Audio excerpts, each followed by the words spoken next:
morning. Good morning guys. Nanaginip na naman ako sa tungkol sa pagbabalik ng Panginoon. Ngayon nandito ako sa dito sa naman sa laundry. Lumabas ako sa kwarto kasi natulog pa yung anak ko. Nanaginip ako. Anong pizza ngayon? January 10, 3:50 AM. Nanaginip ako. Nakikita ko sa aking panaginip yung panaginip ko yung nasa bahay ako. Bahay namin sa probinsya, yung bahay namin doon. Nakakita ko sa aking panaginip, hindi pa siya sira. Siya lang yung same ng iniwan ko 2009 na yung hindi sira. Yung bahay namin buo pa. Yun ang nasa panaginip ko. Tapos pag andun ako sa balcony, habang palabas ako, nakita ko sobrang daming alip-tap-tap. Sobrang dami. Tapos pag ganun ko sa bandang silangan, biglang na nagliliwanag. Sobrang daming star. Tapos yung kakaiba talaga siya, hindi siya ordinaryong mga star. Yung sobrang dami, yung first time ko lang sa buong buhay ko nakita ko na ganun kaganda. Tapos biglang nagliliwanag yung langit na may na lumitaw na nakabilog. Tapos sa gilid may nakasulat na Chinese character. Tapos pinicturan ko. Tapos yung cellphone ko naka-portrait. Pag napicturan ko, hindi talaga buo. Yung pangalan, hindi ko napicturan. Kasi nasa isip ko, picturan ko ito, ipa-translate ko sa kilala namin. Sa Ikulan kasi, meron akong kilalang Chinese doon. Doon, siya yung naisip ko na picturan ko yung naka-Chinese character na lumitaw sa langit, nagliliwanag. Isip ko sa kanya, sabihin ko sa kanya. Tapos, yung cellphone ko naka-portrait, kaya hindi buo ang pagpicture ko.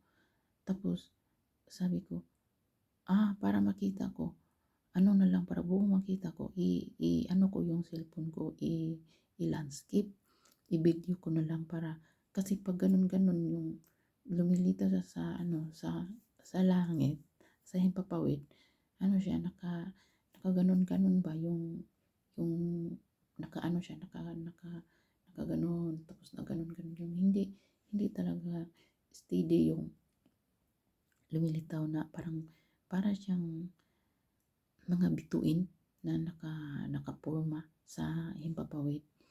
Kaya sabi ko, videohan ko lang. Sabi ko, pag video ko, pag landscape ko ng cellphone ko, nawala din.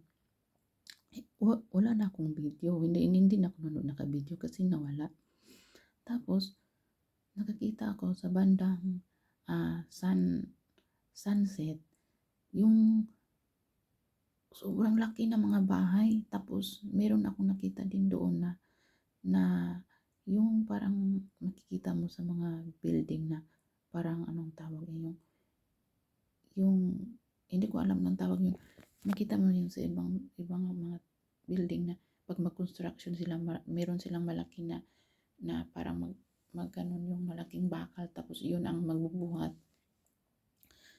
Hindi ko alam anong tawag. Hindi din sa excavator, yung sobrang laki niya, tapos mayroong bakal, tapos yun ang magbubuhat yun ang magdadala ng mga mabibigat papunta sa taas, kasi yung building sobrang laki. Tapos hindi pa siya tapos yung building, kasi ayun nga, nakita ko yung nagko-construct pa sila, pero sa bandang likuran tapos na yung sobrang laki ng mga building. Tapos nakita ko sa bandang silangan din sa sunset, Meron ding mga building doon, tapos na yung mga building doon. Sa Sunset, hindi ba siya masyadong tapos? Sabi ko, kasi doon sa Sunset, doon ang parang bundok ba sa amin doon, nakaganon.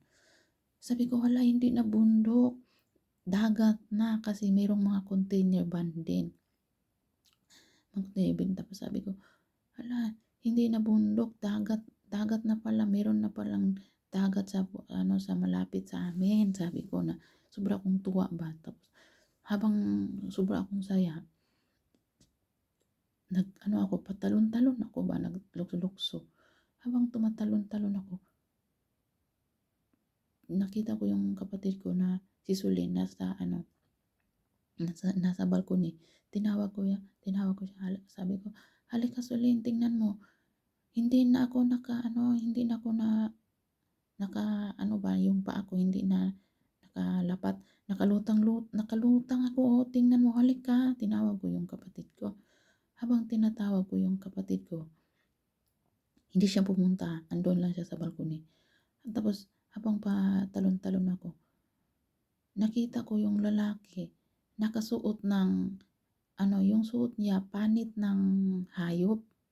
Nakaganon lang siya, panit ng hayop, sobrang taas.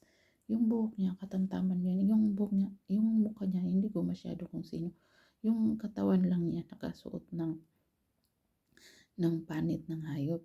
Sabi ko sa kanya, tinanong ko sa kanya, sabi ko, ikaw si Noah? Sabi ko sa kanya. Tapos pumunta siya sa malaking parang bangka, sabi niya. Pumunta ako dito para sa mga taong mabubuti, yung nagbabasa ng Bible, yung may alam sa Panginoon. Sabi ko, hala, hindi ako nagbabasa ng Bible. Sabi niya, baka tulog ka na ng tulog. Sabi niya, andun siya sa harap ng nanginginig ako.